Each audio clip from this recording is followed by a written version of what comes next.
This is Optimal Finance Daily, episode 1138, How to Make Ends Meet When You Feel Like Giving Up, by Alexa Mason with thecollegeinvestor.com. And I'm Dan. I am here every single day, including weekends, reading you the best personal finance blogs on the web and putting those into audio form for you. And if you like this idea of reading blogs to you for free, it would be great if you could share this podcast with somebody today. You can email or text someone a link to oldpodcast.com/listen.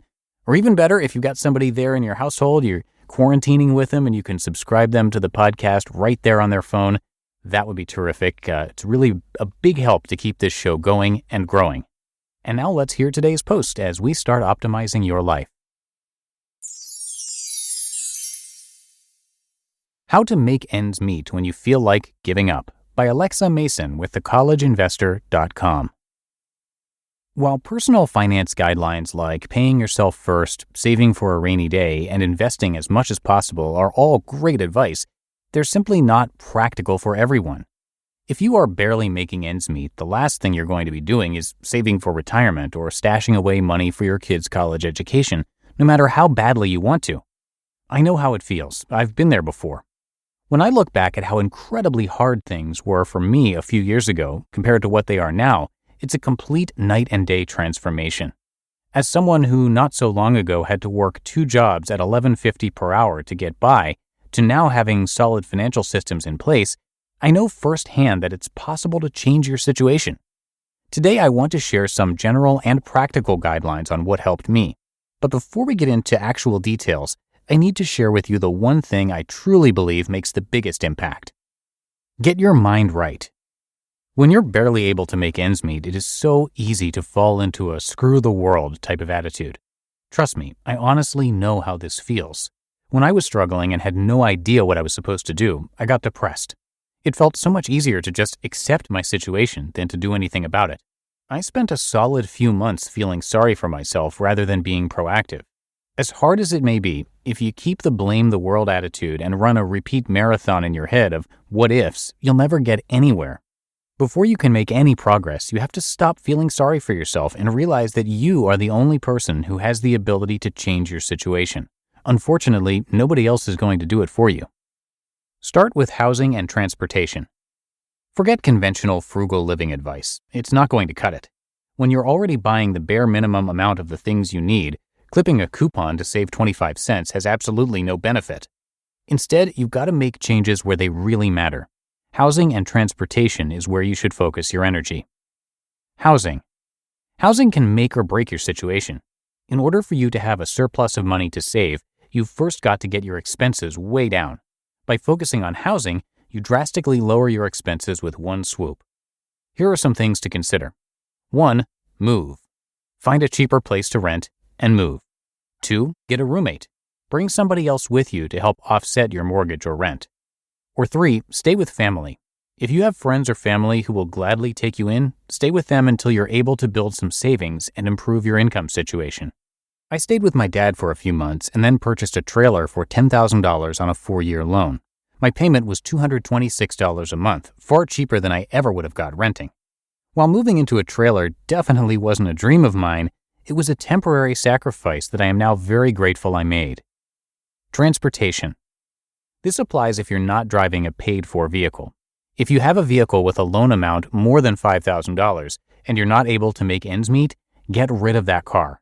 I realize you probably need a vehicle to get back and forth to work, but if you're barely making it, you should not have an expensive vehicle financed. If you do, get rid of it and get something much, much cheaper. Optimize everything else. Dealing with the 2 big expenses, housing and transportation, should be your main priorities. Once you've dealt with those, optimize everything else. You want all of your expenses to be as efficient and simple as possible so that you don't have to worry about them again. Insurance. Call an independent insurance agency and have them quote your auto, renters, and homeowners policy among several different carriers. Having your insurance bundled with one company is generally not the way to save money. Different insurance companies specialize in different areas, which means you can usually get a better rate through an independent insurance agency who works with multiple insurance companies. Cell phone. If you're in a contract, you need to get out of it. Most cell phone contracts are complete ripoffs. Instead, check out the list in this post and get your phone service for $50 or less per month. Food. Keep it simple. Don't eat out, shop with a list, and cook at home. That's pretty much all you need to do to keep your food costs in check. TV. If you feel like you can't live without TV, use Netflix or Amazon Prime. I used to use a combination of DVDs and Amazon Prime videos since I already had a Prime membership. Shift the focus to earning more money. Once you have your expenses optimized, you won't have to touch them again. You should now turn your focus toward making more money. Frugality and slashing expenses will only get you so far. You have got to earn more money if you want to permanently fix your situation.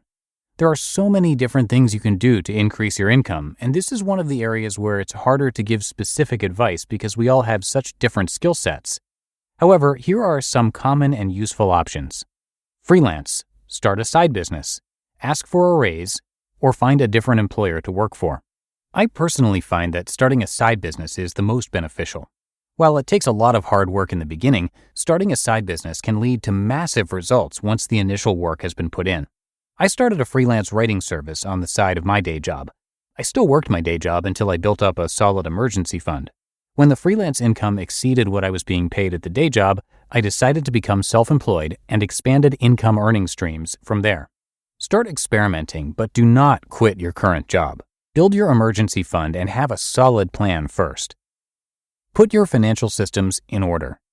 Once you figure out a way to bring in extra money, you've got to put some financial systems in place. The first thing you should do is build an emergency fund with at least 6 months' worth of living expenses. After you get that funded, you can prioritize other financial goals that are important to you. And finally, don't give up. Your attitude is going to determine your success. Instead of complaining about what life has thrown your way, you have to be proactive and do something about it. It's not always easy. It's definitely not always fun, but it will be worth it in the end. You just listened to the post titled How to Make Ends Meet When You Feel Like Giving Up by Alexa Mason with thecollegeinvestor.com. And that's going to do it for another edition of Optimal Finance Daily. I will be back with you tomorrow, as usual. So I'll see you there in the Wednesday show, where your optimal life awaits.